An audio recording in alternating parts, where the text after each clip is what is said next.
Hello, beautiful souls. Welcome back to the Luminary Podcast. I am your host, Annie Perry, and I am joined today by the amazing and incomparable Alicia Bryan. We are going to be doing a deep dive into ancient civilizations, the real ancient civilizations on this planet, which is Lemuria and Atlantis. Hi, Alicia. How are you? Hi, I'm so good. Happy to be here.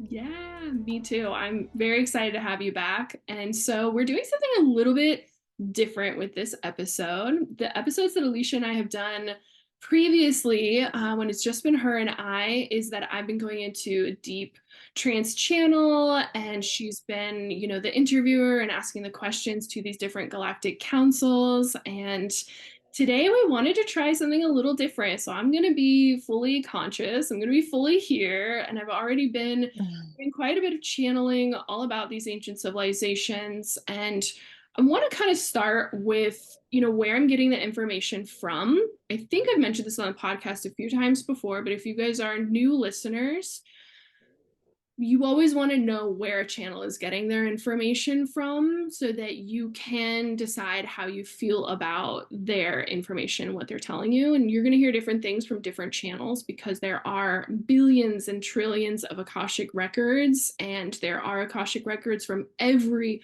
possible angle and all of the nuance and all of the projections that we bring through our own lens and how we interpret the Akashic records.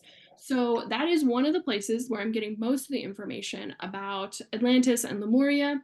Obviously, for Lemuria, I'm downloading quite a bit of it from my own soul cosmic memory. And then, of course, tapping into the Akashic records that are held by the Arcturians. We do have the Arcturian Council here with us, and they're kind of supporting me to answer any questions that Alicia might have on behalf of the listeners and the audience. And any questions that maybe just pop up that I don't know the answer to, who I will be tapping in to channel those answers from is the Arcturian Council of Eight, and they're kind of the overseers of the local Akashic records. So they're your local librarian. And we'll be tapping in to get that information. A little bit is coming again from my own soul cosmic memory, which is my higher self. So that's where everything is being downloaded from. I want to start off with just asking Alicia and just us sharing, what, like when you started your spiritual awakening journey, and you started to hear about tales of Atlantis, and then eventually I think Lemuria is the one that's still less well known. hmm Especially here in the West, we tend to really fantasize and talk a lot about Atlantis and the lost city of Atlantis, and there's a Disney movie about it. So I'm just curious, like when you first got into spirituality and started, doing your research and investigating things, what did you think when you started hearing of these lost civilizations that there is literally, almost no proof on the planet in third dimension for us to look at and to see? What did you think? I think that's what I struggle with the most. It's not that I don't believe it because there's so many things, right, that like we don't have like hard written facts for, but like the artifacts are there, or artifacts are there that like, there's some in Asia and there's some in South America. And so it's like, well, we don't have the exact answers for that, but it exists. You know what I mean? So it's like somewhere that answer exists. But I don't think I really knew that Atlantis was connected in the world of spirituality until we started talking about Lemuria, which I didn't hear about Lemuria or Mu until you had mentioned it and we were talking about past lives. And um, I think it's hard to get a grasp on that for people like me because I can't exactly like visualize it right. And it's not in textbooks. There's not many like things in the library about it. You know what I mean? Like you can come across it when you're researching ancient civilizations, but then again, yeah, there's no real hard evidence that like these were the people that lived here from this year. And I think that's what generally like humans struggle with.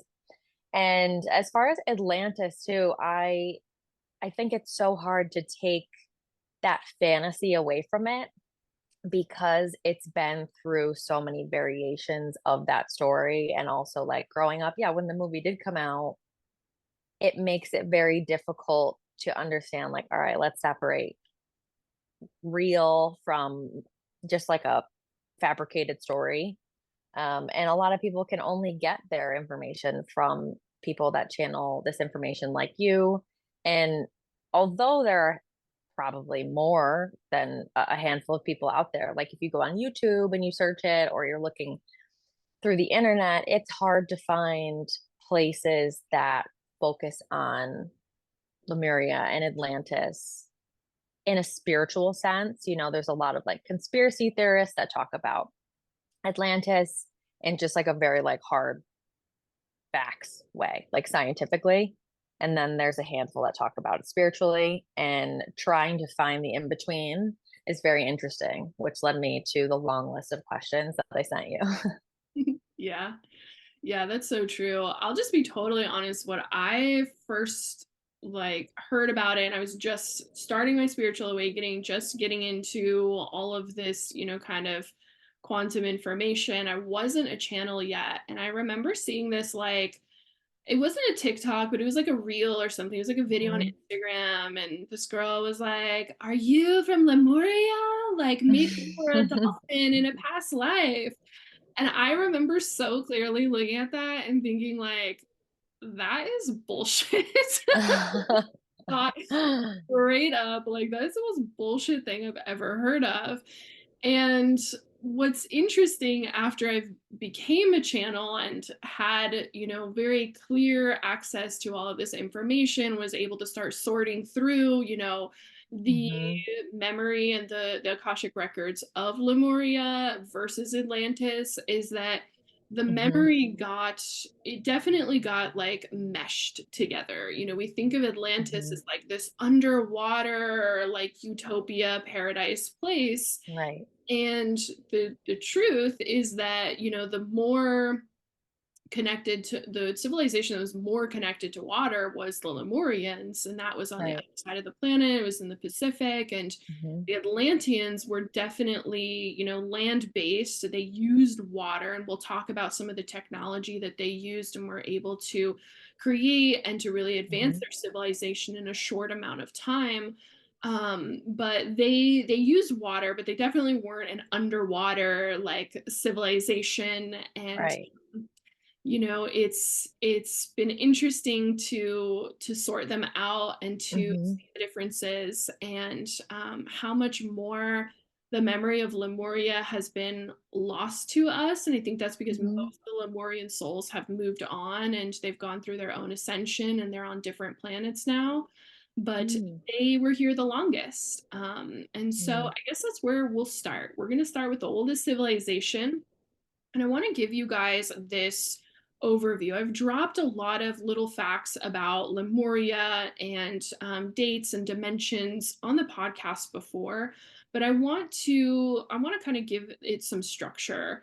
So Lemuria itself was founded essentially by a group of Orion beings, and these Orion souls were highly divine feminine, and they were seeking to leave the Orion constellation. They wanted to leave, they wanted to go somewhere else, and they had been uh, incarnating mostly on Mintanka. And Mintanka is a water world in Orion. I think a lot of you guys resonate with having, memories or past lives or dreams of being some sort of water being, kind of a mermaid like being. And while they are significantly different than the mermaid lore we have here on Earth, there was an entire planet in Orion that was a water world, and they were able to have a lot of different, very light karmic experiences. It was mostly about relationships and community and working together. And when Orion itself started to kind of become entrenched in lower frequency, lower vibrational energies, the most of the Mintankans wanted to either ascend if they were at that point in their journey, Hmm. and the younger ones wanted to leave and they wanted to have a different experience. They knew that they needed a different catalyst, and the catalyst that you can have underwater is not the same as what you can have on on land. On land, you can build things, you can, you know, communicate verbally instead of just with like sonic noise moving through the water. It's a totally different experience, and in many ways, it's more dense and it's a little bit more difficult. And so, Mhm. this group of Mintankins, mostly from Orion, wanted to leave. They wanted to go somewhere else, and this was 75,000 years ago, almost exactly, because we just hit the end of that 75,000 year cycle for third density in 2012. So about 75,000 years ago, they went to the GFL, they went to the Council of Saturn. So they would have gone to the GFL and they would have, by uh, in the etheric realm, they would have been speaking to the Council of Saturn. I think that's kind of an easier way to think of it, is that if you're not incarnated inside of a body, the council that you're working with to relocate is going to be mostly the Council of Saturn. And then as far as in incarnation, you're going to be working with the GFL. So they went to the GFL and to the Council of Saturn, and they asked to come to Gaia.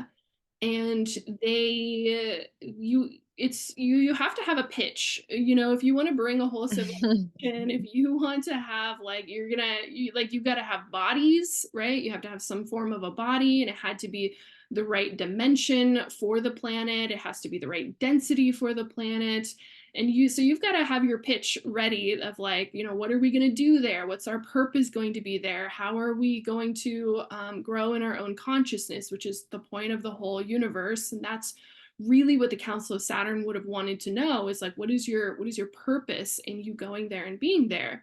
Now, Earth would have just been entering into third density. So this was like the first time that any self-aware beings were going to be allowed to populate the planet. And if you have any like dreams or imagination about like Garden of Eden and like the first beings like stepping onto the planet, that would have been the moment. And Yeah. it was in the where we now have the Pacific Ocean, as opposed to many of the other places on the planet where they've talked about that. But this group would have gone and had their pitch of what they wanted to do. Now, Gaia is a divine feminine planet, and each planet has either divine feminine core, divine masculine core. A very good example is, you know, we talk about Venus and Mars, and it's like women are from Venus and men are from Mars. And where we get that from is that the core energy of Mars is divine masculine, the core energy of Venus and of Gaia is divine feminine. So this group was very divine feminine, and they said that we want to go there, and we think that our energy will harmonize with the planet very well. We would oversee and be stewards of the planet, the areas that we populate, and our purpose is to, you know, to grow ourselves. And they would have been 10 to 12th dimensional beings. So in the highest dimension that you can be, while still being in third density and starting to accumulate karma. And so they were approved to come here and to allow this kind of harmonization process to occur. And they landed, or they started to populate on a continent that would have been in the Pacific Ocean. And a continent doesn't exist in its full form anymore, but we can see all of the different Pacific islands, and especially Hawaii would have been part of that continent, or different large islands that would have been part of the Lemurian civilization. So they came here and they started to incarnate. They were in very high frequency bodies. They were not as dense as the chemical body that the humans are in right now. And just to clarify, I think that I'll refer to the Gaian human, like what we are as Gaians. That's what Mm. we're referred to galactically. And then, of course, Lemurians and Atlanteans. And this would have been three different body vehicles that would have looked similar, but it would not have, you would not mistake a Lemurian for a Gaian any day of the week. You would say they're too tall, they look too shiny, especially to our eyes, because they would have had a really high crystalline DNA content still. So that would not have been deactivated in Mm. them yet. this is probably a good time to mention that if you haven't listened to my podcast episode 123, where I talk about fallen angels and I talk about the descent through dimensions, that's really, really important. So you can imagine there's this like V shape, and as we move through third density, a planet will go through what's called a fall, and it will fall through dimensions. And that happens through the species and through the karma that's being played out in that or on that planet during third density. And so the Lemurians would have been 10 to 12th dimension. Then we had the Atlanteans come in, and they were primarily fifth through eighth dimension. And then, of course, us here, the Gaians, we are third dimension and third density. And so they would have been third density, all of them. Lemurians and Atlanteans alike, they accumulated karma, they had karmic relationships. Many of you guys were there. I know I've done readings for a lot of you guys, and you were there and you had different Lemurian incarnations, some of them for long periods of time, some of them for short periods of time. And I myself caught the tail end of the Lemurian civilization about 14,000 years ago. So I'm curious, Alicia, what kind of questions do you have about the Lemurians? I guess first I was trying to understand what you said, just kind of clarified the timeline question that I had. So is it correct in assuming that like Lemuria was the first thing, like before Atlanteans, or was that happening simultaneously? There was some overlap towards the Mm-hmm. end of the Lemurian civilization being here. And it was by no means during the height of Lemurian civilization. Mm-hmm. But yeah, the Lemurians were here for about 60,000 years, and they started populating the planet about 75,000 years ago. And so they Okay. were here for 60,000 years. And something Alicia and I were talking about before we started recording is when you're talking about a civilization that's 60,000 years and the Gaians have only been here for 7,500 years, it is almost incomprehensible, the different rises of their civilization, the different evolutions of their civilization, the different, falls that they would have gone through, the ebbs and flows in population, the ways that their population would have started to spread across the planet. And by no means were they told you can only stay on this one continent. Mm-hmm. Continent just happened to be where they felt the most frequency resonant, and that's just where they started. And so we still see some DNA that has been encoded into the Gaian, and we still see a lot of that in Pacific Islanders, Southeast Asia, Mm-hmm. a lot of the native civilizations that are on the North America and South America that would be on the west coast of Mm-hmm. those continents. We still see that DNA. That DNA is incredibly resilient. We're probably going to be talking a lot about DNA today. It's incredibly resilient. It is near impossible, despite many attempts by different, nefarious groups who are kind of always lurking around causing trouble. By their attempts to snuff out that DNA has all been completely unsuccessful. It's like the most resilient DNA. And I know a lot of you guys really resonate with Lemuria, or you really resonate with water civilizations, or the native or First Nations on the North America, and a lot of you are from South America or listening from South America. And if you feel that resonance with Lemuria, you're probably a carrier of that DNA and those codes, and you're a part of something that's really, really special, that is so incredibly important. I mean, the destruction of DNA has never really been successful, but there have been times where it's been a pretty close call. And that's why, DNA and codes and templates are so important. And that's a really big part of the Lemurian story, is that their DNA has that high frequency of 10th to 12th dimension. And so it's going to be a part of the what we would call the resurrection of the Gaian, the resurrection of the future human, and how we'll begin our ascent back through dimensions as we continue to evolve forward. Wow. So speaking of DNA, I guess I want to kind of understand better what what does this civilization look like? And I know there can be like many different things. So now you mentioned those areas and like cultures in those areas have certain looks, but like it spans such a huge radius. And plus, it was not what we expect, Gaians to look like today. Yeah. So, like, half of my brain is like, is it like this like fairy water world, like part Moana? You know what? So that's what I'm seeing. Um, and I don't know how to visualize. You know what I mean?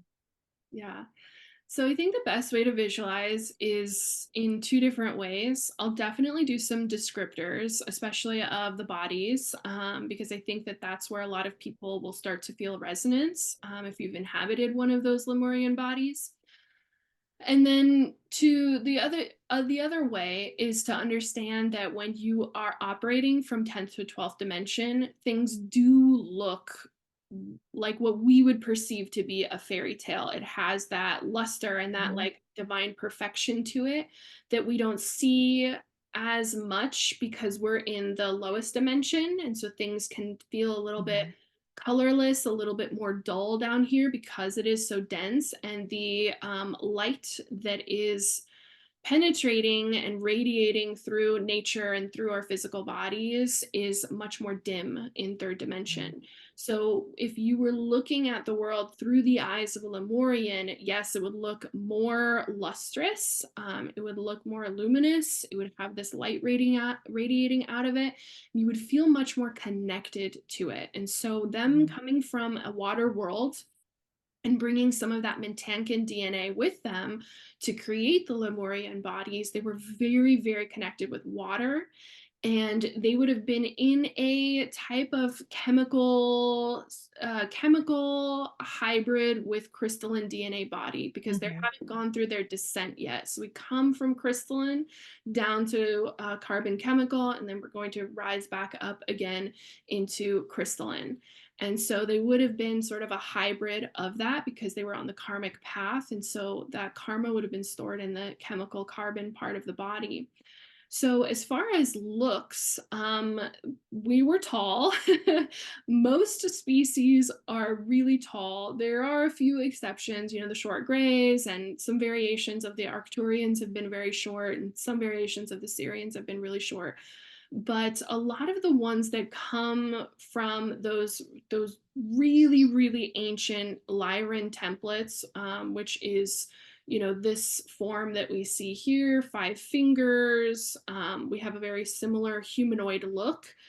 Those tend to be very tall, and so the Lemurians were really tall. They were very lithe.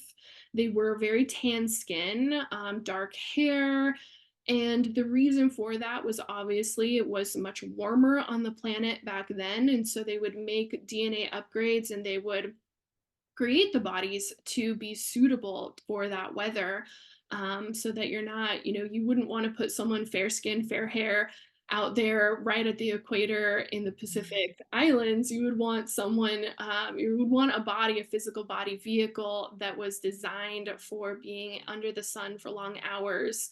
And because of the really high crystalline DNA content, there were certain points in Lemurian physical evolution where they had like more webbed feet that were for swimming, or they Hmm. would have like more webbed hands. They would have a significant portion of skin in between the hands to help them swim better. And they were a water civilization. Like they did not sleep underwater or build underwater. They did that all on land, but they were really, really connected to water, and the crystalline content that's in water would have been seen as like life force. Hmm. So, yeah, very long, dark hair, very angular planes of the Hmm. face. They would have had, the elongated eyes, and everything was designed for them to be optimal under on a very hot planet under the sun for Hmm. long periods of time, and of course in the water, which also adds that extra element. Everyone knows you can get sunburnt from spending too much time in the water under the sun. You get sunburnt much faster, and so their bodies would have been designed to withstand that. Um, Let me see if there's anything else. Yeah, there is actually. We talked a little bit about shape shifting, and Hmm. shape shifting was something that, to a certain degree, at the height of their civilization, they were able to do, and that's because crystalline is very pliable. It is not as dense as carbon chemical, and so there would have been certain beings or certain like skill sets that could be developed through meditation and through intention, where they would have been able to breathe underwater for a certain amount of time. They would have been able to make certain shifts in their body in order to optimize them for being underwater or for diving to really deep depths. Anything that was really for that optimization and for spending more time in water. I know that there are many tales out there of, that they would make full shapeshift transformations and like become a dolphin or something. And what I have seen in the Akashic records, from what I have looked through, there was nothing to that degree. They were minor shifts, minor changes to allow them to breathe underwater, to allow them to eventually it became being able to hold their breath for quite a long time. And so it depended really on the frequency of the population, civilization, what they were being taught about their Hmm. abilities. The Lemurians never really had a lot of technology the way that we do because they were 10th to 12th dimensional beings. Their version of technology would have been, utilizing their third eye, downloading information from the quantum field and using frequency, and of course utilizing the high crystalline content in their DNA for physical changes, and of course for creation, for creating Hmm. their cities, which were minimal even at the height of their civilization. It was nothing like Atlantis or even like the Gaians here now. There was no New York City of Lemuria. That actually brings me into my next question. I think also a place where humans today might have problems grasping this is like when we hear the word civilization, like we're back in middle school history class, social studies, like we're thinking about like Roman, Greece, like that's what a typical, early civilization looks like to us. And obviously this is a different dimension. So it's like how what does that look like? What is their, like do people have jobs? Like, are they just sitting there meditating all day? Like, is it really a fairy tale? Like, what is their, I don't want to say what is their purpose, but essentially, like, is it just like a consciousness thing? What's their day to day? Right, right. Yeah, no, that's a great question. That's a really great question. Um, no, not just meditating all day. There were many different temples. Temples for Lemurians were very sacred. It was probably one of the only like physical structures that they put a lot of time, energy, and attention into creating. They would create these beautiful circular temples, and Mhm. um, they would make them all out of like this white, it wasn't really a stone, it almost would have looked like sand or like sandstone, but it would have been Mhm. white. Just like beautiful architecture that they would have taken a lot of time, a lot of energy and attention to creating, and all of it had a purpose, that it would radiate frequency from the heart chakra, and it would actually, the frequency was so high you'd be able to hear it as music. So there were temple Mhm. keepers, there were acolytes, those who were studying to be different priests, priestesses, and those are just the Mhm. words that I have to describe those kinds of Right. positions. They weren't worshiping a god or a deity or a group of deities, they were really focused on heart-based consciousness, and Mm-hmm. on raising the frequency of their civilization, and then of course healing through frequency, healing physical ailments through frequency, which at that dimension and at that level of consciousness would have been so easy. There wouldn't have been a need for doctors. There wouldn't have been a Mm-hmm. need for, surgeons or anything like that. Everything would have been Right. healed through frequency inside of their temples. So if you were ill, you'd be brought to a temple. But as far as their day to day, it went through a lot of different variations. And yes, there were jobs. I think that the most common job, I hope this doesn't surprise anyone, is fishermen and fisherwomen. They were fishermen people. Mm-hmm.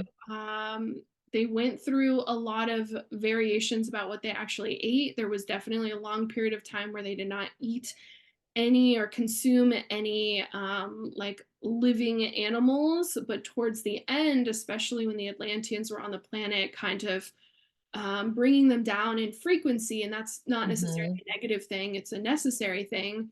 Then they started to become more like fish eaters or pescatarians, I guess you could say. Mm-hmm. There wasn't really a need for farming, but there was definitely a lot of like gathering that would happen. And they were very tribal. And so if you were in the family, they had forms of marriage. They Mm-hmm. had what we would think of as like husband and wife, and you would procreate and have children, and Mm-hmm.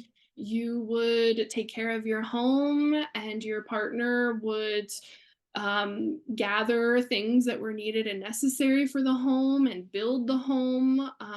And so a lot of it was physical labor, and Mm-hmm. that was to support the family unit and then also the tribe and the group Mm-hmm. there. I don't know that they would use the word tribe because there wasn't a lot of separation. But it was, Mm-hmm. the local community was that tribe for them. And so they would all support each other in Mm-hmm. that way. And then, of course, they had different, gatherings. They were not necessarily as connected to the moon as we are. The moon, Mm-hmm. gosh, I honestly don't even think that the moon that we have now was even here back then. But definitely, yeah, sorry if It's anyone's crazy. is new. Moon is new.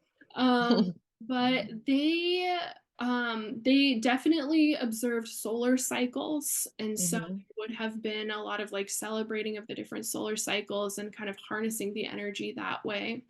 So as far as, jobs, there was no currency. They weren't paid in anything. It was trade. And so Mm-hmm. that was similar to how early humans were.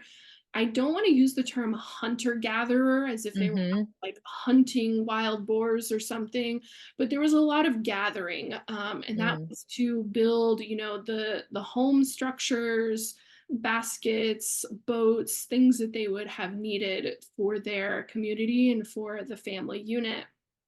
Now, what's interesting is that they had marriage, and that's something that was brought from Orion.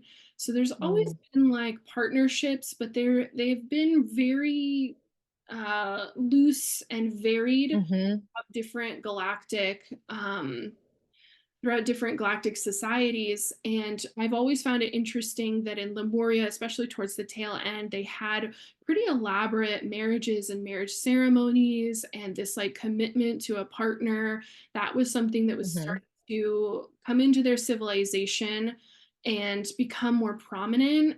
They were love matches, which is very romantic, Mm-hmm. very, beautiful. And so the partner that you chose would have been a love match, and they stayed together for their whole entire life. And losing their partner was very, very devastating. It was something that you could start to experience lower dimensional energies, sadness, which in 10th Mm-hmm. and 12th dimension, Right.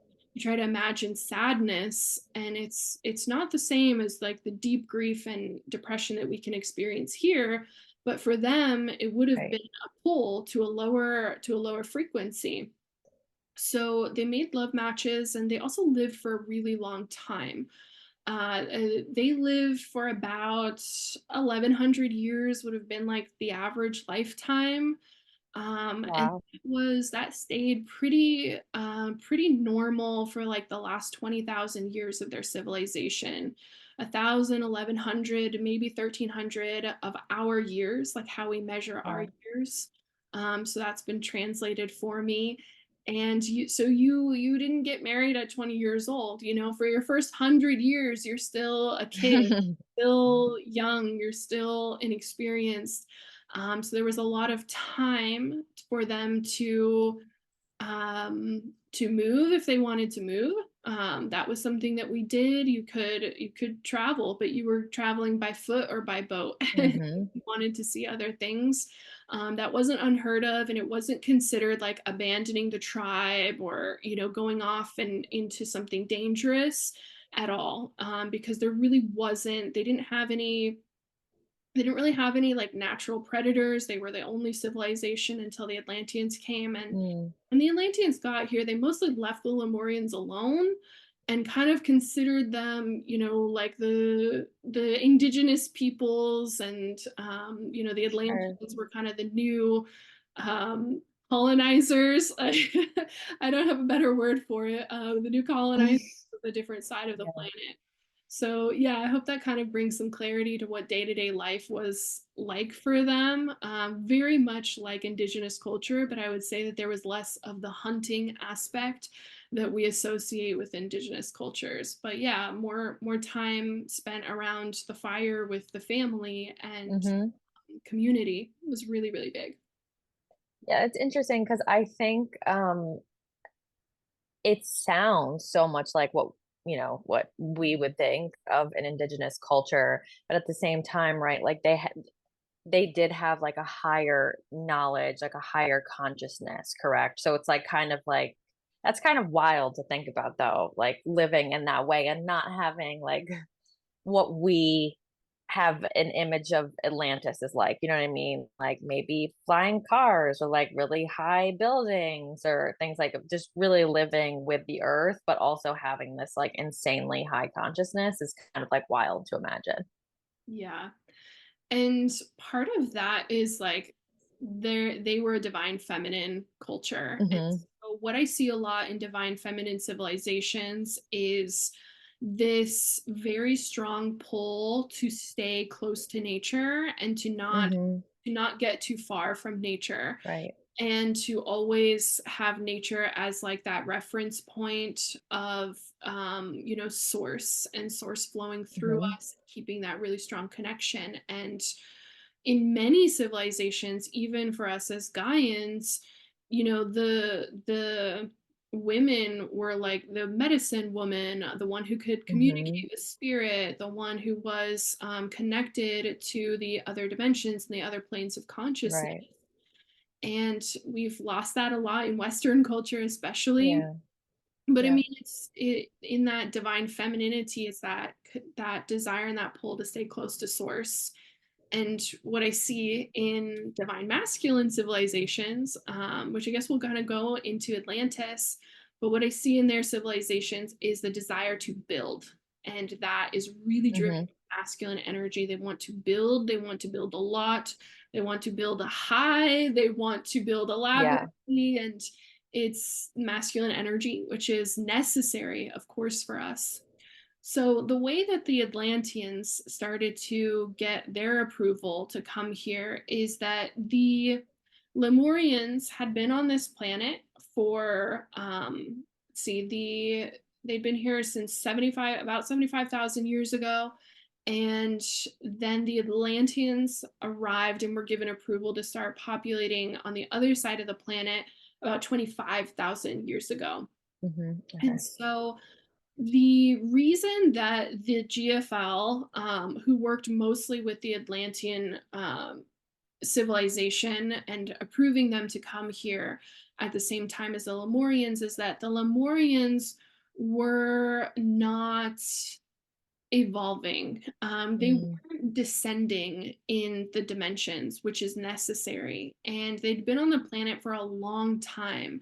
So the planet only gets 75,000 years to host third density civilizations. Whatever entities are going to come here and experience the karmic path, it's 75,000 years, and it's pretty strict cutoff for the planet itself. mm, And then the civilization has to find, if they want to stay on the karmic path, they have to find a different planet that's third density. So they'd been here for a long time and they weren't really descending in dimension. And part of that is because they'd harmonized so well with their mm, divine feminine civilization, with the divine feminine core of Gaia. And so there wasn't a lot of karma happening. There wasn't a lot of friction. They needed more catalyst in order to make the full descent, so that they could actually experience the ascension. And mhm. so that's why the Atlanteans were given approval. And just before I start in on Atlanteans and where they came from, I just want to see if you have any other questions about the Lemurians. Um, my last question was really about how they're connected. So I'm assuming you're that's where you're going. Yeah. And then I do have a question that is probably better for later about Mount Shasta and their connection to that. So Yeah. that was really, yeah, on Lemuria. However, I do have a question on what you're talking about now, that like 75,000 year cutoff. That's just like you in the universal guidebook. Like where does that come from? Yeah, so the place where I was first brought back to the information Hmm. was through the law of one channel transcripts. So Okay. it talks about 75,000 years for third density. I don't think they gave fourth density, but then they give fifth density. And I think it's in like the millions or billions of years. And you can go into the Akashic records, and if you know what you're looking for, you can find the same thing. So 75,000 years is what they've translated for the way that we measure our years right Hmm. now. So they translated that into from we measure our year 365 days approximately. And so that's where the translation is coming from. So if that's how you measure your years, you get 75,000. And it is such a short amount of time. I Mm, mean, it's like a blink. And it's nice that it's a blink because the soul doesn't really want to stay in hmm. lower dimensions for a long time. It's Sure. excruciating. All of us have experienced Right. anxiety, depression, like, and we Right. born into this world at 3D, which is the lowest that you can go. And so the Hmm. soul doesn't really want to stay there for too long. And I think that's why it's the shortest of all the densities. So essentially for Lemuria, like they weren't moving up or they weren't moving down. They weren't So moving. they had to move down to third density in order to make their way back up. Like that was the deal. Third dimension. Yeah. Mhm. Okay. They would Okay. have That been, makes sense. yeah, they would have been in the density, but Hmm. dimension, you have to go through that fall. That experience has to Sure. be had in order for the ascension to kick in for those souls. So they weren't evolving down. And I mean, for some of us, it's like, wow, like good job. And on the other hand, Right. Right. we're like, we've got to have a catalyst come through in order Sure. to bring them all the way down in dimensions. And then of course they have that resurrection point. So that's where the Atlanteans come in. Hmm. And the Atlanteans, what's very interesting about them, and sometimes I can sound a little salty when I'm talking about them, is because I was here on the planet when they were Hmm. fucking around, and that my last Lemurian lifetime ended because of their fuckery. So, there's a little salt in my soul about it. Naturally. Yeah. But the Atlanteans were part of this group of souls who were designed for the Pleiades. And in future Hmm. time space, they are all Pleiadians. The Pleiades, as we know, is a divine feminine galactic society. And so this group of souls was designed to kind of bring some balance. They were more interested in divine masculinity. And so they were younger souls. They would have had a few lifetimes in the higher dimensions, in different, dwarf galaxies. And then once they started to get a little bit deeper into their karmic path and they were ready to experience like fifth through eighth dimension on a third density planet. And so they came to the GFL, and it was a group who were interested in experiencing divine masculine incarnations.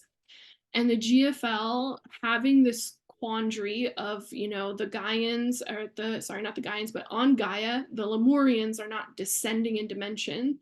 And so they offered, like there is a planet where we need some divine masculine energy to kind of be a Mhm. catalyst and to shake things up so that we can continue evolving on this planet. And that was Gaia. So they kind of collaborated together and they got that approval for them to come and to start their civilization. The templates that were used for early Atlanteans were based off of Lemurian templates, so that they weren't necessarily, arriving in ships and bringing out like different bodies. The bodies were very Mhm. similar. And of course, the Atlanteans had changes that they wanted to make. So sometimes you can hear people call the Atlanteans Pleiadians at the same time, and it can get a little confusing because there is this sort of negative energy or this negative twist on the Atlanteans and what they did during their time here. And it's by no means reflective of the entire Pleiadian society. That's just what they were designed for. It's like having a Mhm. small group of people from Canada. We can't attribute all of the actions of Canada to this small group of Right. people. So they were able to come here, and the planet was quite different back then. We had a larger continent in the Atlantic Ocean, and then we had a larger continent that would have stretched almost all the way to Africa. It would have been in the Atlantic Ocean, and almost all the way from the tip of like Mexico, and then of course the eastern United States. And so there Mhm. would have been this continent there, and most of what we understand to be the eastern side of the United States would have been submerged in water. So there would have been, if you can imagine it just kind of reversing, there's part of the Mhm. Atlantic that's above water, and then part of what we see now is the other side of the United States would have been submerged, and part of northeastern Canada. And that continent and that civilization, they took different body vehicles from Lemurians. They made different upgrades and they started to incarnate into them. Their civilization was very short, and that is what has always fascinated me about Atlantis is the divine masculine works really quickly when it is driven. And so they Mhm. were here for 12, 13,000 years before their official kind of wipe off, they were wiped off the earth. And that was always part of the plan. And I think sometimes it can be a little jarring for souls to realize that when you get approval to go and populate on a planet, the councils that you're talking to, like the Council of Saturn, already sees like the entire civilization that you're going to have, the fall or the rise, and everything, and how it ends. They already see the end of the story. And so it can be a little jarring for some people to be like, "Oh, you let me come here, and you didn't tell me that it was only going to last 12,000 years, and then everyone was going to die and self-destruct, and there was going to be all of this pain." But that's part of the journey of consciousness. That's part of what we experience on Mhm. all different planets. So they came here and they started to build very, very quickly. They started to build circular cities, and these cities would have giant pyramids at the center of them, and they were really playing a lot with ley lines. The ley lines would have been highly, highly activated back Mhm. then, would have been like an electrical current, and they wanted to harness that electrical current. And so they had this interest in evolution, in what we understand as technology, but they would not have been working with such dense technology at that point. But they really wanted to evolve and they really wanted to build. But there was at the same time their desire the desire that drove them, at least that if you asked an Atlantean, like, why are you doing this? Why are you building all of this? They would have Hmm. said, that it's for like the glory of the one infinite creator, like so that we can show like this is what the one infinite creator can create. And so that would have sounded really nice, it would have sounded like, oh, okay, yeah, that sounds really good. And so things were going quite well for them at a very rapid pace. They were building cities. They were harnessing hydropower. So they would dig these giant canals and allow water to flow in from the ocean towards their cities. They would use hydropower the same way that we use like a dam here to create electricity. They would use that to power different things in their cities.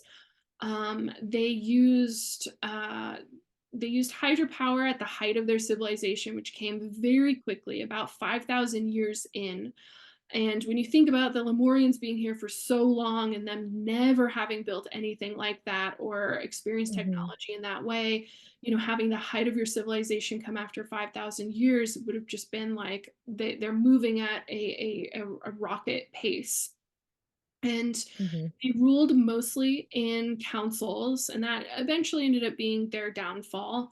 But they ruled mostly in councils, and they didn't have anything like kings or individual leaders, so they weren't quite at that level of energetic and frequency corruption that we'd see nowadays, where we're ruled by kings and singular leaders. They were still ruled by councils, but the councils, all of them had a lot of divine masculine energy. Even the ones who were in female or feminine bodies were very, very driven for all of this building, all of this advancement, and they wanted to come very, very fast. So I know one of the Mm. questions that you were wondering about is technology. And yeah, the hydro. Yeah, I guess I. Oh, go ahead. Go ahead. No, I guess in terms to put it in like what we think of technology now, like I just feel like everything I had read or heard was like it's just a completely different perspective than what we imagine as technology. Yeah, yeah. We imagine things that are really dense, like a computer, Hmm. a laptop, a Right. skyscraper. We imagine things that are really dense. And so at fifth through eighth dimension, they're still operating semi-crystalline. There is still Hmm. a highly energetic component. And the truth is that you when you know how to harness energy, you don't have to try so hard. And so one of the reasons why we Hmm. kind of drown our planet in all of these dense creations like plastics, is because we don't know how to harness energy. And that was what the Atlanteans figured out very, very quickly. They figured out hydropower, they figured out magnetics. They would use magnetics almost like a hovercraft, right? So they would use magnetics to hover above the ground and be able to move things across distances at a very fast rate. Hmm. And eventually, towards the end of their civilization, they started to use sound. And sonic power. And that was really something that started to bring about kind of their downfall, is that they were very interested in technology, but then they were also kind of interested in weapons. And it wouldn't have been, Hmm. the atomic bomb like we have now, but what started to corrupt these councils is that there were multiple different cities, and they were each ruled by a council, and each council had a lot of divine masculine energy. And wherever there's too much divine masculine energy, there is this desire for power and control. It's just one of the aspects of divine masculine energy. And they wanted more power and more control. And so instead of having democratic elections for these council members that were chosen by the people, they were starting to centralize and change how these council members were chosen. And so they started to go Hmm. into like choosing the elders, right? So now you have someone who's been in power for 2, 3, 4, 500 years. And the Atlantean lifespan was Right. similar to the Lemurian lifespan because they'd used the same body vehicles. So it was about 900, Mm. 700 years on average. And so they started to use things like Oh. seniority. And seniority is not always good because now you have the same person who's been in power for a really long Hmm. time, and lifetime positions, right? We see that even in the United States. It's like you've been in power for so long, you've been in this position for so long that all of your ideas and your desires and your drive are a little bit outdated, Hmm. a little bit out of touch with where society is now. And so they started to centralize power in those different ways by changing the rules of how the council members were chosen. And once they had these different councils in different cities for a long enough amount of time, the council started to kind of turn on each other. And that's when the different Atlantean cities started to become interested in weapons, and this idea of Mm. like defending themselves. Now, on the Mm. galactic scale, the GFL and the Council of Saturn is like, this is going great. Like, they're definitely descending into third dimension. Like, everything's going, bottoms up. And but when you were here on the planet, and I remember being here as a Lemurian, and like we would see their ships, right? So they had ships, and they weren't quite as advanced as we will see in fourth density, but they had ships, and we would see them in the sky, and we would always call it, the word that we had for like abomination, right? And so it was kind of, Mm. to us it was like you're turning away from nature and you're elevating yourself above Mm. nature, right? So you're creating separation between you and nature through that technology and through what they were using. And in some ways, different galactics and different channels would say like, well, the Lemurians are just a little outdated. They were um, Mm. very sticking by the same rules that they'd had for 60,000 years, and the Atlanteans were more advanced. And so we see like the different biases in the way that we can look at how the Lemurians viewed the Atlanteans versus how the younger Atlanteans viewed the older Atlanteans. And so there's Mhm. starting to become more and more separation, even though the Atlanteans were highly advanced and they understood source, and I wouldn't say that they worshiped source, but again, their reasoning for why they built what they did was to show what source could create through them, Mhm. as part of the one infinite creator. Um, yeah. So these cities, I mean, I've seen a mock-up of what it, like the Earth space it would have taken up, like as a continent then. Mhm. So you say cities, I feel like you say Atlantis, like people are thinking about like Bahamas. Like it's tropical, like there's a lot of sand, it's very blue. But what was the climate like? Like it spanned such, it was so big that were there different climates? Are there different types of humanoids or Atlanteans? You know what I mean? Like what does that really look like? Yeah, at the time that they were here, it still would have been quite warm on the planet. It would have Mm-hmm. been warmer than it is even right now. Mm-hmm. And so it would have been quite warm. Most of the continent would have been a very tropical climate, like what you Mm-hmm. experience in Mexico, Cancun. Sure. But because it was a whole continent, it wasn't island life by any means. There were definitely Right. people, different communities, and that's when they started to have like cities and towns, things that the Lemurians really didn't have. They were still much more Mm-hmm. people. So there would have been cities and towns on the coast for sure, but there would have been the larger cities would have been more towards the center of or at least inland from the coast. So Mm-hmm. you could still go to the coast. There was quite a bit of travel. There was no differentiation though, as far as them thinking that they were like separate countries the way that we do now, Mm-hmm. which is very bizarre. It's one of the Mm. strangest things that really we brought a lot of that from Orion. This idea of like separate kingdoms, separate countries. Mm. For them, they were all Atlanteans, and then they would have had a name for the city that they were from or identifying Mm. as from. Okay. So there wouldn't have been any, boundaries drawn in the sand, so to speak. But they started to get to that point, especially towards the end, where it was like Mm-hmm. this city is versus that city, and Mm-hmm. this council doesn't like that council. And because of that centralized power, it started to corrupt itself very quickly. Now, Mm-hmm. one of the hopes with the Atlantean experiment was that they would have some form of harmony created with the planet, because the Lemurians were a little too divine feminine and the planet was Mm-hmm. divine feminine. So they thought maybe it will balance them out to have a divine masculine society on a divine feminine planet.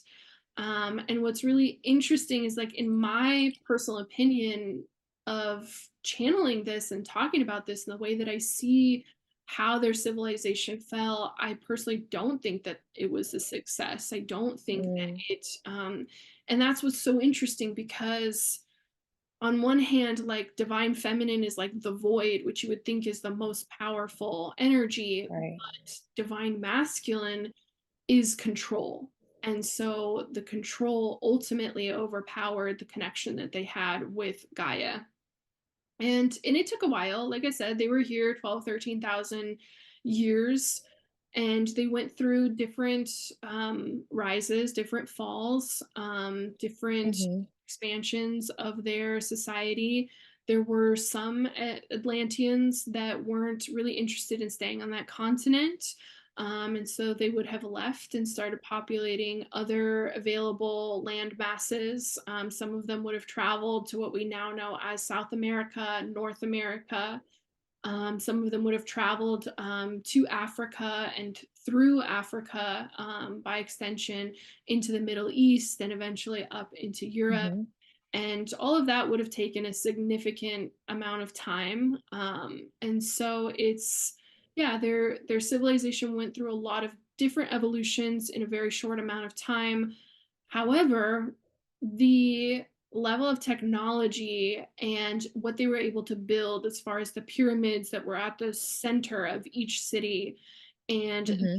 the the way that they were able to harness energy, really has never been seen again on this planet. And I don't know that we ever will see anything like that in the future. I don't know if Gaians will actually go in that direction, back towards energetic power and energetic technology, as opposed to kind of just evolving out of it and leaving the planet, and leaving Mm-hmm. the planet to its divine feminine energy.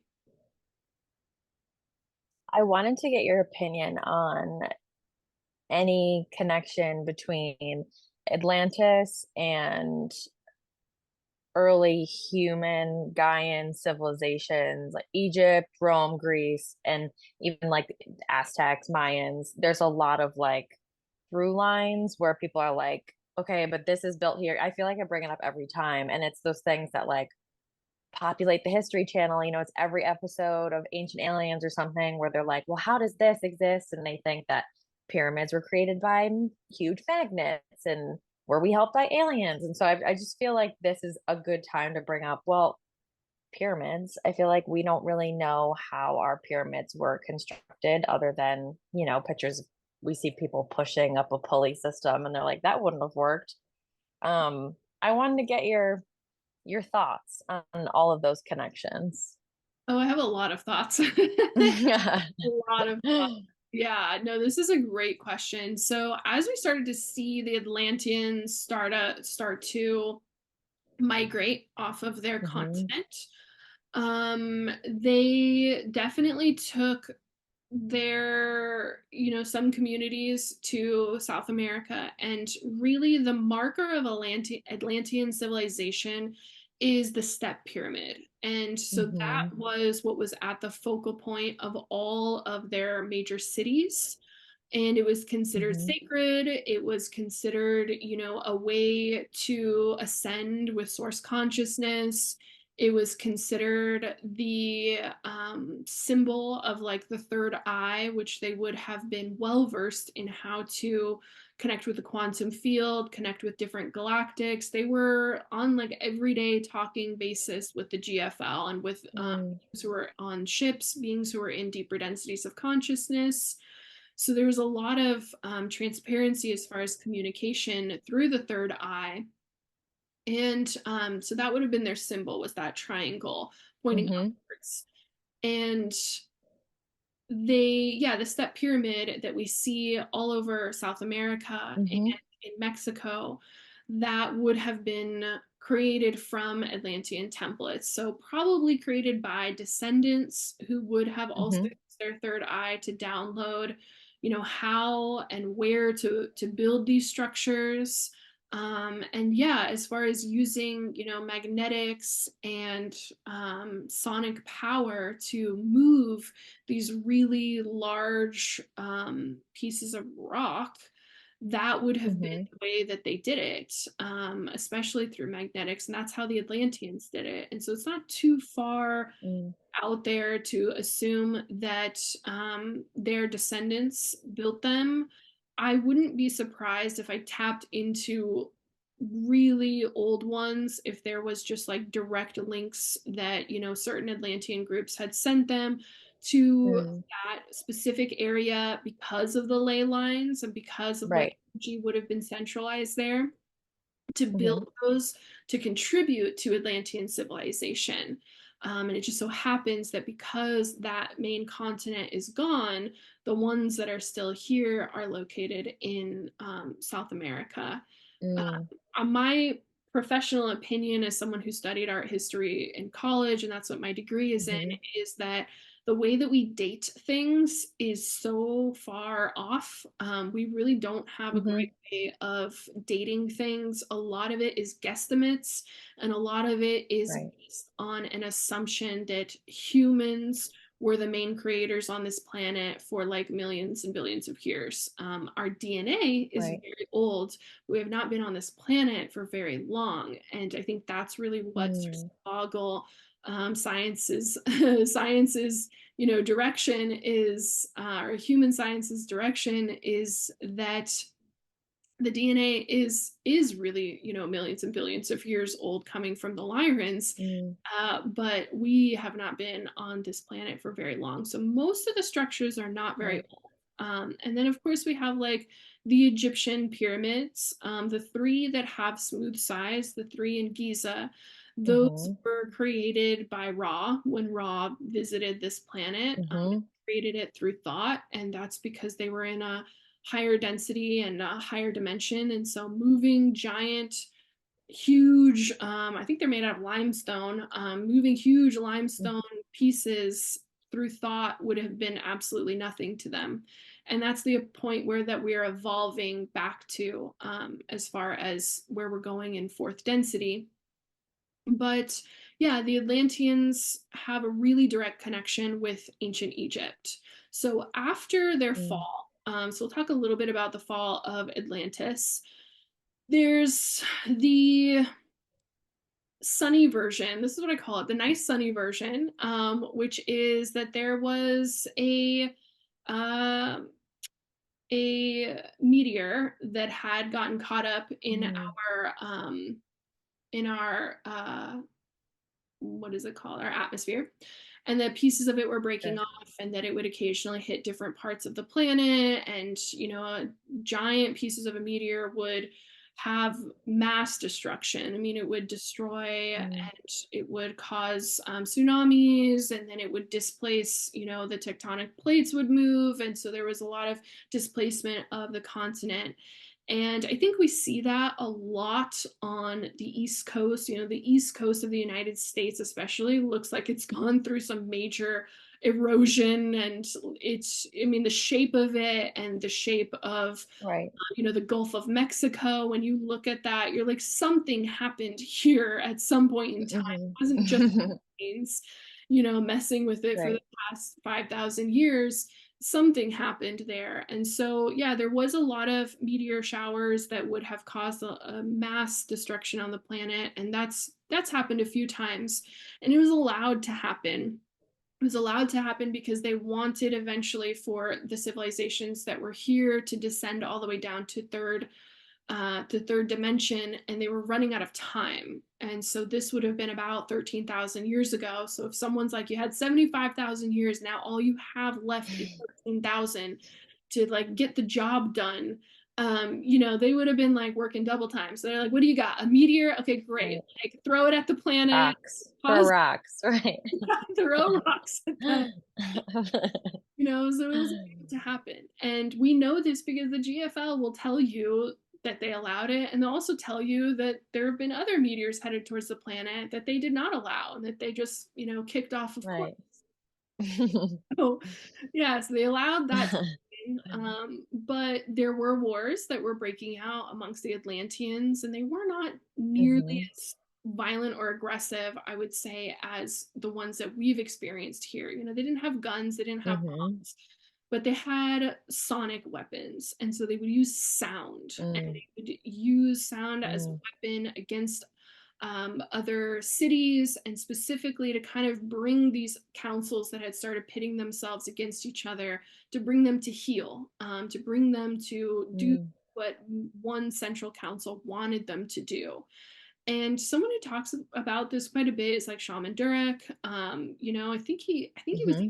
on one of the councils. I could be wrong, but I remember hearing him talk about it a couple of years ago, and he had a lot of different Atlantean lifetimes. And so they started to use sonic power against each other, and they did not know what sonic power had the capability of doing, and that it could also Mm, displace large amounts of water, that it could also, destroy land masses. And so they used it really recklessly. And again, it mm. was planned that they would have this descent, and so it was necessary, but there was a lot of pain Right. that it caused. There was a lot of destruction. There was a lot of karma, and there is a lot of souls out there who still have fear of tsunamis, who still have fear of really loud sounds. That sonic boom sound.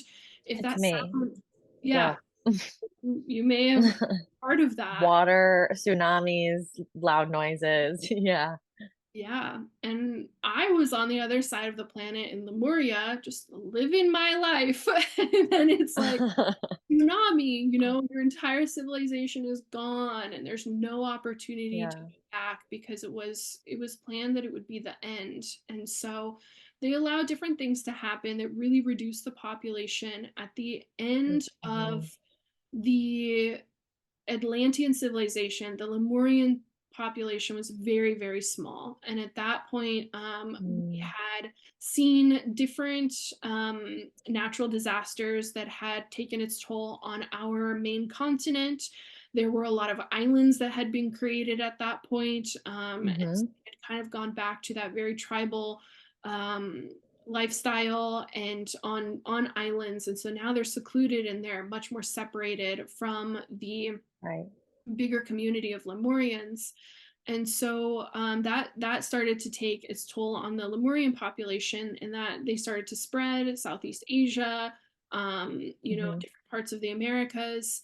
And then the Atlantean population started to dwindle. And towards the end there, the final piece that was going to essentially serve as like a 98% reset for the planet so that the Gaians could be Mm, planted here, was the flood.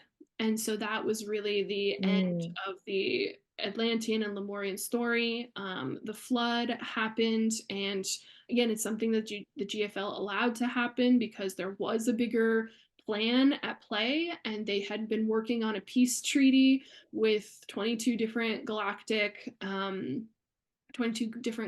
communities, different galactic families, to create the Gaian mm-hmm. human. And so they had been working on the DNA that we have, and preparing this planet for for it to be the location of this peace treaty, living out the story of it as the Earth human, as the Gaian.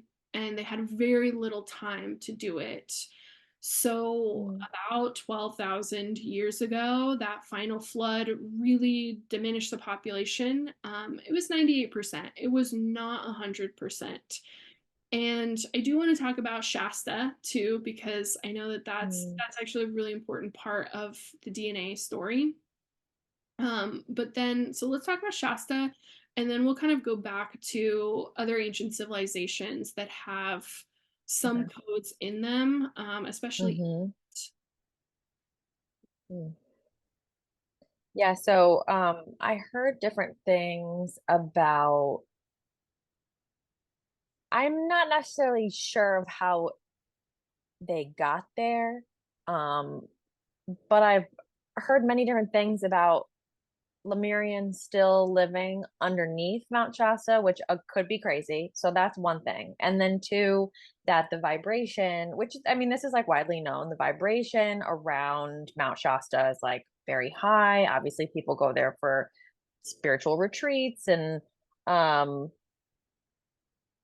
is it connected to Lemuria? And are there Lemurians living under Mount Shasta? I saw like multiple videos that this was a thing, and then I heard some guy like researched it for years and then got a group of people together and they were like gonna go because they'd seen Find that? crazy things. They'd like, and apparently this guy disappeared. I don't remember his name, but it's like, Yeah, I think it sounds crazy, but it's yeah, worth mentioning because yeah. it's out there on YouTube. Yeah, a great I'm question. here to debunk. I remember seeing it in your list of questions, and I was like, "What? Huh?" So I was very intrigued to go on the journey about Mount Shasta. And what's interesting is the one time that I went to Mount Shasta, and I was driving through from California back to Washington State, and I asked my guides like, "Should I stop here?" This was like it was literally like 5 days after I had come out of the desert and I Hmm. was full channeling and I was getting Mm. ready to start taking clients. And I asked them, like, should I stop here? You know, should I take a look around, go for a walk, a hike? Like, I know this is a really charged place. And they were like, no, keep driving. So the deal Mm. with Mount Shasta is it is very high frequency. Mount Shasta is the center of a stargate. So there's a Hmm. stargate side of Mount Shasta, and it is very similar to the one that is in. So it was created by the Lemurians, and I would Hmm. call them more like Lemurian descendants. Hmm. So that would have happened before the flood and Mm. before the like final destruction before Gaians were given the planet. Hmm. So it was created by Lemurian descendants, or the last of the Lemurians, you could say. And there's a Stargate there, there's a Stargate in Sedona, and there's a Stargate in Maui, Hawaii. And they Hmm. are all deeply connected to the Lemurians and to that 10th through 12th dimension, which is why people go to those places for healing, because 10th through 12th dimension Hmm. is where the healing frequencies come from. So you can go to those Hmm. locations, and through intention and through frequency work, you can heal your body of physical ailments. Not everyone, but I absolutely believe Right. those who go there with a strong enough intention and a will to see it done can have that experience. So it is the other role that it plays is that it is an archive and a Stargate all at once. And that's what makes Shasta very, very unique. So the archive that is on and underneath Shasta is part of the living library that Earth is, that Gaia is. Gaia is a living Mm. library where other galactic species can come to get codes and templates and to take them Right. to populate other planets as far as plants and animals. So that's what the library is for, and that's why we have Hmm. such a variation on Earth.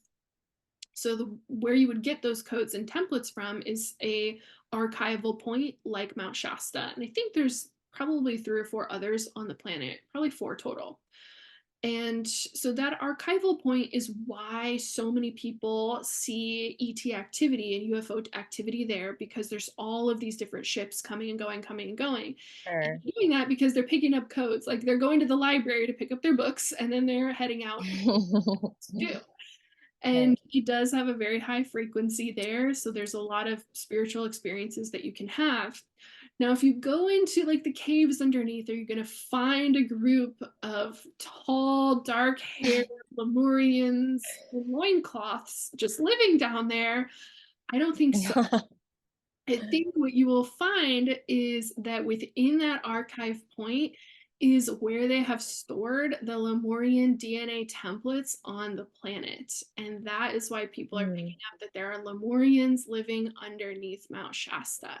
So, like I said at the beginning, the Lemurian DNA, because it's such a high mhm, frequency, it is nearly impossible to destruct or destroy it. And mm, there are different factions of galactic groups out there that would like to have destroyed it at different points in our history.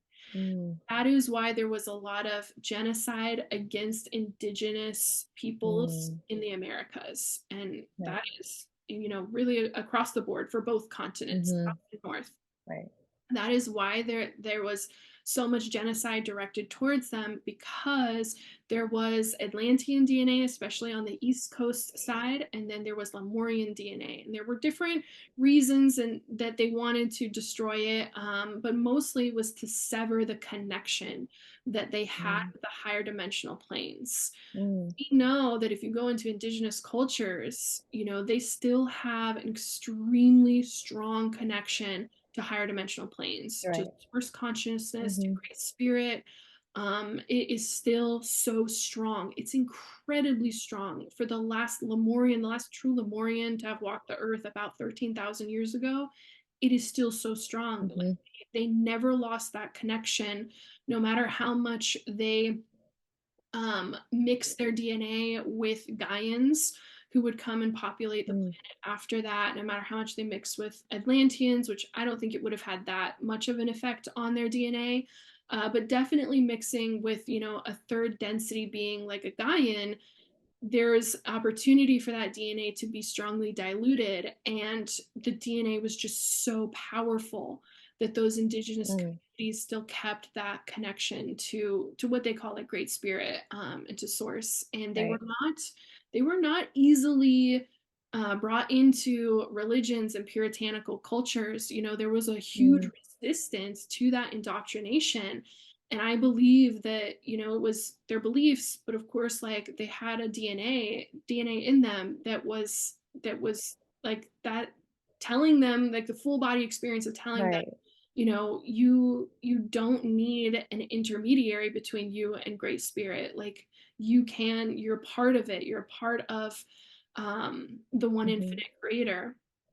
So the DNA templates for Lemurians are stored there. There are some that are stored in Maui, not Stargate. There's mhm, probably some that are stored in mhm, Haiti in the Stargate that is there. And probably not in Sedona. But that is really what people are picking up when they think of Mount Shasta, and that there are Lemurians underneath.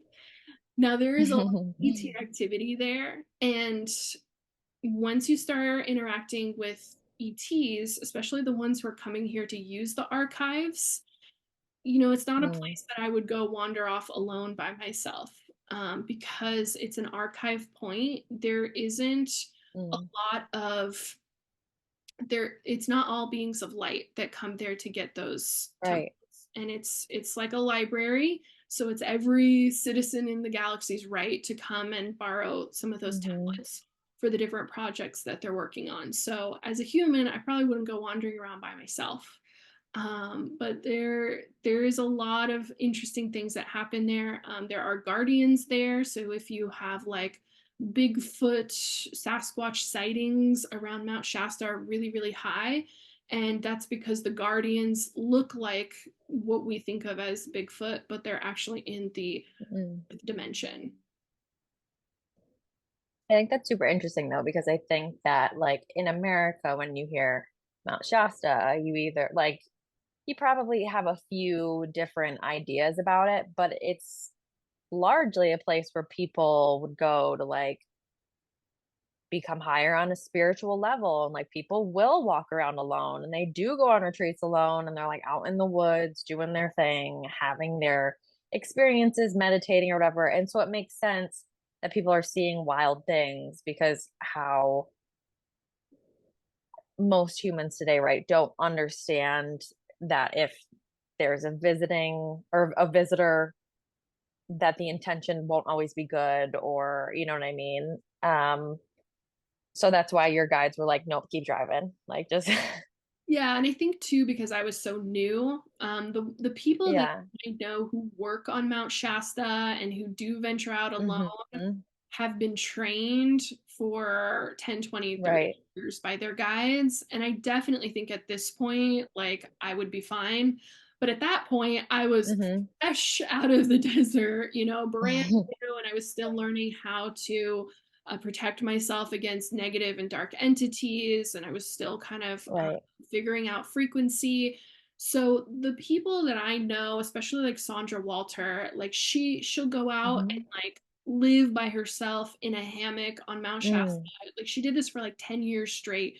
She would live out there in Wow. the wilderness by herself, and she goes there every year, and but her frequency is so high that her natural Right. frequency is fully fifth dimensional.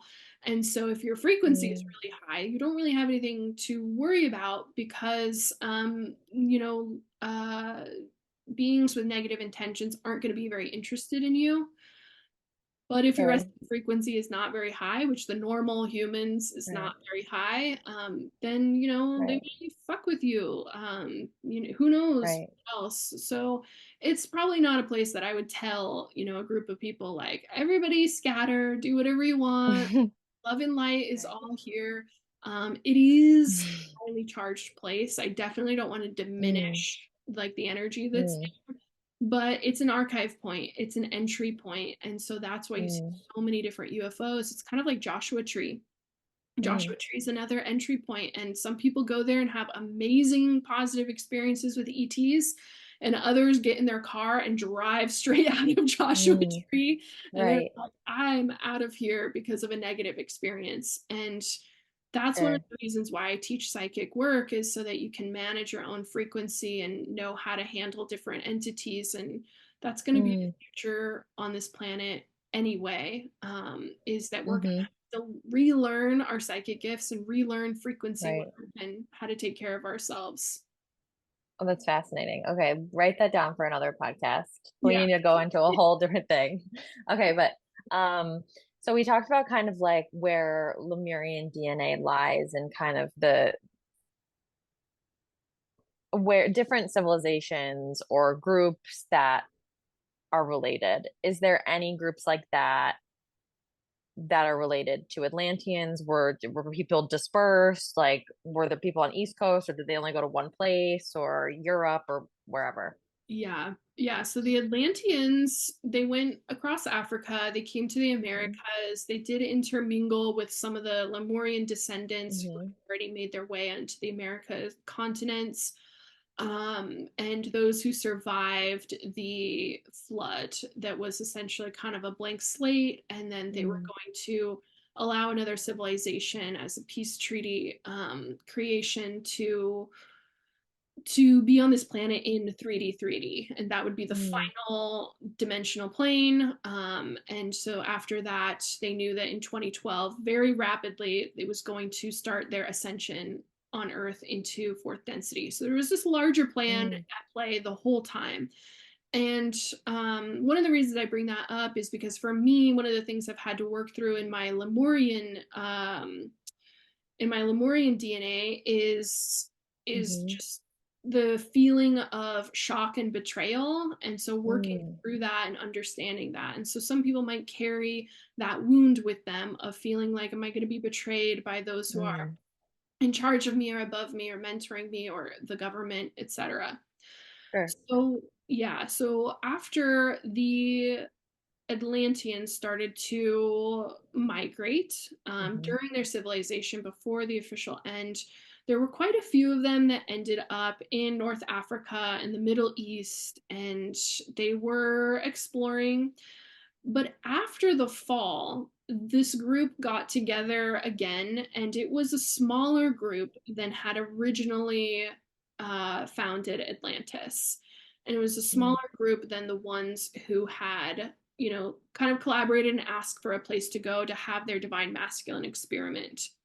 The ones who were left, who wanted to return to Gaia, who wanted to come back to Earth, had all displayed a certain level of balance in their energy.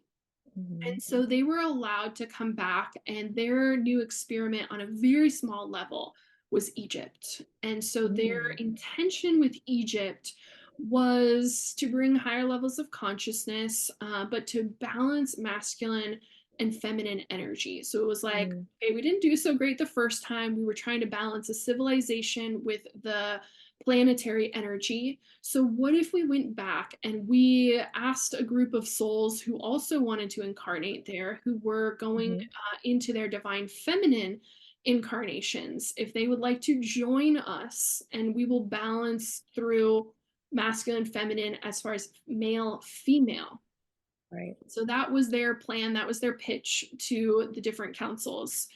And that was really the experiment and the intention of Egypt. Now, they were so fresh out of Atlantis in their Atlantean Mm. lifetimes. Many of them didn't even would have, died and left that incarnation 13,000 BC and then wouldn't have returned again until 7,000 BC, right? And so there's Mm. a significant amount of time. And whenever you have a very recent incarnation, Hmm. you are bringing a lot of that with you. So they Sure. brought a lot of the technology, how to build cities, that they were connected to higher dimensional planes of consciousness, architecture. They brought a lot of that Mm-hmm. into Egypt. So we see that faction there that wanted to balance, male, female, as far as masculine and feminine energy. And that really stayed with the Gaians. That's how we think of Mm.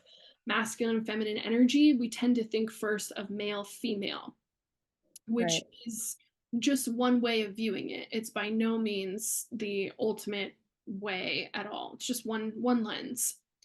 We do know that there was a even smaller group who made it to Greece and different Greek islands and had some Hmm. influence there. However, the majority of the Greek civilization became an Arcturian experiment.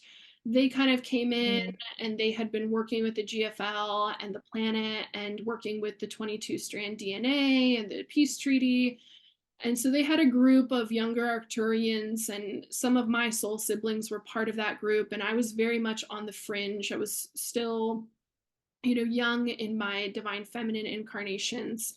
And so, there was a group of Arcturians who wanted to have an experiment, and that became the Greek civilization. Um, Mm. and then, yeah, I mean, I think we definitely see it in South and North America as far as the step pyramids. There Mm. is in so many different places that you can see Atlantean influence. However, not all of it was directly DNA. A lot of it, especially the deeper that we got into the Gaians having their time on this planet of being the only species on this planet, the more that it was channeled, the more of that Mm. technology and the architecture and the step pyramids would have been channeled from Okay. the higher self who had an Atlantean incarnation. Yeah, so there's different Hmm. ways to get that information that wouldn't have all come from a direct source, especially with 98% of the planet being 98% of the population being eliminated during that flood, with only 2% left. There really wasn't a lot of direct DNA. However, when they Right. created the Gaian, and that 22-strand DNA was implanted, there has been a lot of genetic, I don't want to say testing, manipulation would be a better word. There's been a lot of genetic manipulation Mm-hmm. over the years, and there's been a lot of influence as far as trying to breed certain communities and groups together and keeping that DNA Mm, together for different reasons. Not all of it was nefarious. Some of it was to really bring out Lemurian DNA in a certain community or to mm-hmm. bring out Atlantean DNA in a certain community, but we do see genetic manipulation a lot more with groups that did not have positive intentions. Mm, interesting. And Um, that's where the my whole, next question, I kind of wanted. Oh, sorry. I was just going to say, that's where, like, in Egypt, the whole, like, marry your brother Mm-hmm. and sister, like, keeping the dynasty, all Sure. that, that's where it came from. And so it got really, really Oh. corrupted. And the intent Mm, originally was to keep to highlight certain DNA strands, and to mm, highlight certain influences in the DNA, and then it started to turn into like inbreeding and incest and like right. just, and we learned through those experiences that you would have deformities and like Sure. that it was not a good idea. Yeah. Right. Oh, wow. That's wild. Yeah. Okay. So, my next question, I kind of want to pivot to what happened with Atlantis' downfall and the high amount of masculine energy and masculine leaders. What does that karma have to do with today? Um, and what our civilization has gone through in our recent like shift. I feel like there's like a lot of parallels in terms of like power hungry and masculine led society and this conflict that is never ending. Um, yeah, so I feel like I have so many questions about that, but I'll start there. No, this is great.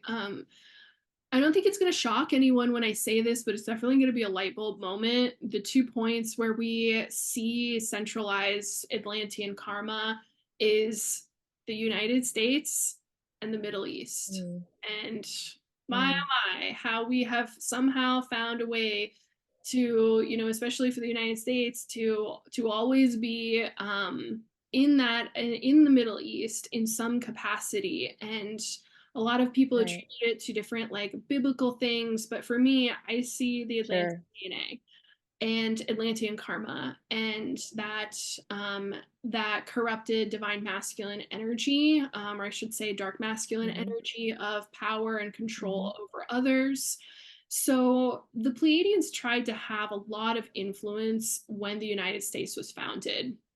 We see Mm, in George Washington's letters, he talks about being visited by a being of light who told him that you should have a Bill of Rights for your people and you should have open elections and that everyone should get to vote. And so he was visited by Pleiadians who were kind of trying to assist in the resolution of that karma, because that group of beings who created the karma in Atlantis evolved into what we now refer to as the Pleiadians. They're part of that Pleiadian group that works with Earth. So they have hmm. tried in different ways to bring about the resolution of the karma, whether through that direct influence, and then, of course, within the DNA itself. I don't know how it will resolve in the Middle East, but I know that for the United States, one of the markers that it is going to be resolved is seeing seeing our consciousness grow beyond the patriarchy, grow beyond Mm, systems of control and centralizing power, and then seeing our consciousness grow beyond these different power figures, especially in government, that are tenured in again and again. And so that right. was the downfall originally. And I never Mm, really talk about politics, but I think some of you guys will find this interesting. So that's really where I see the most influence of Atlantean karma trying to resolve itself. So it has to happen through the people. I think a lot of the Mm, Atlanteans are reincarnated right now, and especially the ones who are trying to be a positive influence on George Washington and like early presidents, early founders of this country, because there was high mm, amounts of Atlantean DNA already in the mm, population, that was on the East Coast, where the United States was founded, and that DNA was going to start, being assimilated into the mm. DNA of the those who were coming from other countries.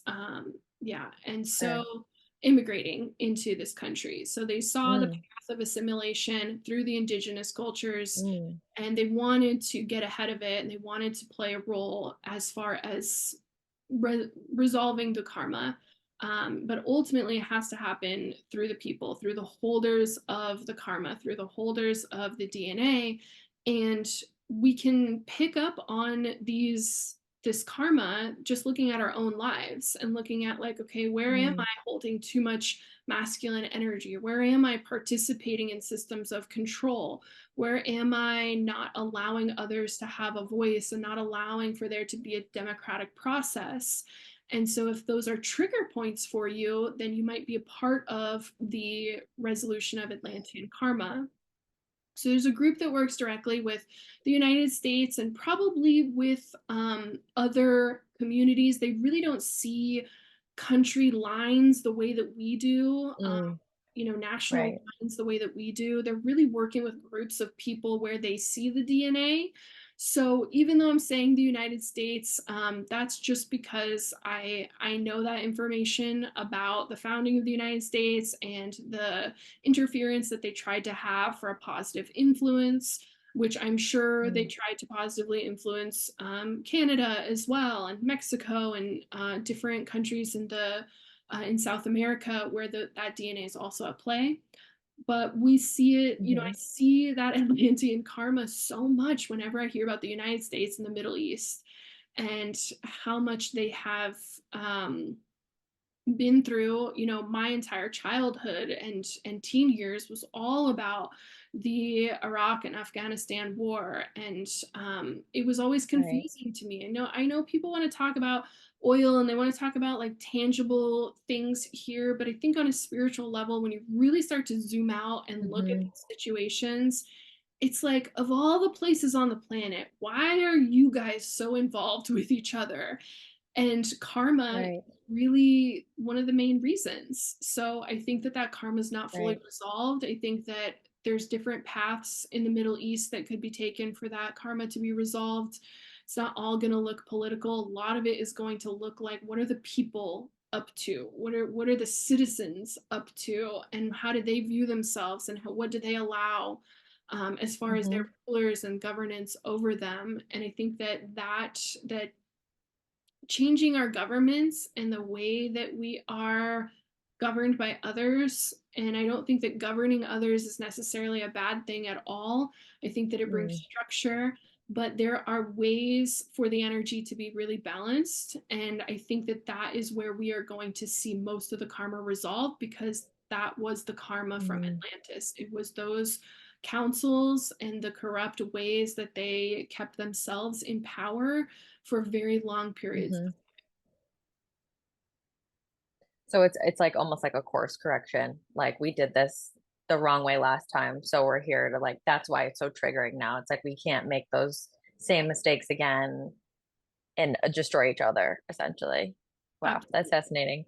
Two Yeah. things. One, I feel like we need galactic involvement throughout history. That needs to be a whole other podcast. I'm nerding out just like thinking about George Washington getting divine downloads. Um, and two, so the karma is that why things in our lifetime, the last like 30, years have really been like crazy in terms of like conflict and especially like America having this huge turning point and we're entering, now we're in the age of Aquarius, and it's like this time of like justice and like moving towards peace. Is there a reason why it ramped up? Like, because I know you mentioned earlier, like that 75,000 year thing. Yeah, absolutely. So the karmic resolution has to happen, and it's going to happen really, really quickly. Some of it's going to happen in the very overt, obvious ways like war and Mm-hmm. conflict and, very physical ways. But the GFL especially is doing everything they can. And of course, all of the supporting characters like the Ascended Masters and all of the other galactic families are doing everything that they can for the resolution to come about in a non-violent, non-physical way. So consciousness Mm-hmm. doesn't have to grow through physical altercation. Consciousness is an awareness, consciousness is a remembering. And so I think that is why star seeds are so important, because as we grow our consciousness, we have that positive influence on the rest of the planet. Mm-hmm. And it only takes 1%. That has always been the goal, that there would be 1% of the planet that would achieve Christ consciousness, fifth dimensional consciousness, and that 1% would that would be enough for the rest of the planet to be influenced by that frequency into a higher dimensional state. Mm-hmm. So that's why we're here. That's why, like, if you're watching this right now and you're in my world, like, that's why we're here. We're part of that 1%, and all of these star seeds that were sent from all over the galaxy to come here and to be part of a non-violent conflict resolution that would ultimately help them to resolve their karma. Now, it's tricky because it's not just Atlantean karma on this planet. Most of the inhabitants of this planet are from Orion and from Mars and from Malduk, where there is significant amounts of karma. And that's why our planet has such a high population. 8 billion people on one planet is almost unheard of. I've never seen Mm-hmm. anything like that before. Not in Lyran populations, not in Pleiadian populations. 8 billion on one planet is a massive amount of souls on a planet. So there are Orion refugees here, there are Malduk and Mars refugees here, and they bring a lot of that warrior energy and warrior spirit and warrior karma with them. So there is significant amounts of karma that are being resolved, but I think ultimately the future of Earth on this planet is that most of the population will leave, that will go to other planets. There's already 2 other Earth-like planets that are third density that are being populated right now. And so I think most will leave and follow the karmic path to a different planet. And ultimately, in 10, 15,000 years, the only beings that are going to be on this planet are the gardeners, and they are here to oversee the Garden of Gaia, and that was always her original purpose. And those of us who have gone back to galactic lifetimes or fourth density lifetimes, we will come and go in our ships as we pick up codes and we take those codes to other planets. So there's always a bigger and bigger and bigger and bigger picture, and I like to think of the bigger picture whenever I get overwhelmed by the thoughts of war and violence on this planet and what it does to our nervous system and our psyche and our mental health. It's destructive. But ultimately, we are designed to resolve karma through consciousness. And that's the internal game. That is the inner work. And that is why internal work is so important, because you can resolve all of it within you. That's all that's necessary is the awareness of your thoughts, and you already have that within you. Wow. Yeah, I think like a lot of people that might receive this information don't necessarily know what to do with it. And I think that's part of like the human condition. Like, well, I'm here and there's a purpose, but what's the purpose? And am I gonna like be a hero? You know what I mean? Like there's a greater story of like, well, there's only big players and then the rest are just normal people. But I think it's so important that you say like you really just need to do the work within And that's like where most of it happens. Cause I think most people are so action oriented. They're like, well, I need to save someone. I need to be a part of a government. I need to do something big, when really like it's a lot easier and you already have the tools. Yeah. Yeah. And, I think the purpose of our universe, the purpose of going through these seven densities of consciousness is to grow in consciousness. It's Source's way of asking, like, who am I? And we are the answer to that question. And Mm, I think that if you are action oriented person, that's wonderful.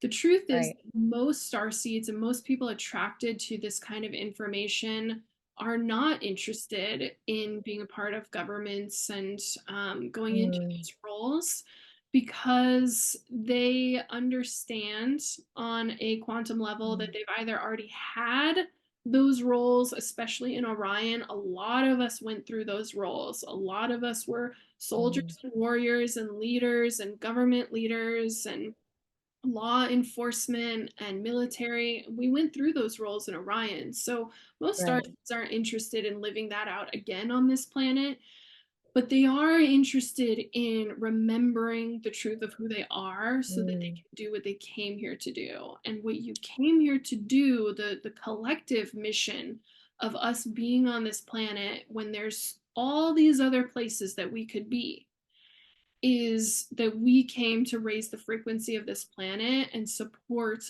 all mm, of these refugees from Orion and Mars and Malduk who are carrying high karma, mm, came to support them in their growth in consciousness, and we came to support the planet, Gaia, in her transition into fourth density. So the way that mm, that's going to look for all of us is going to be different.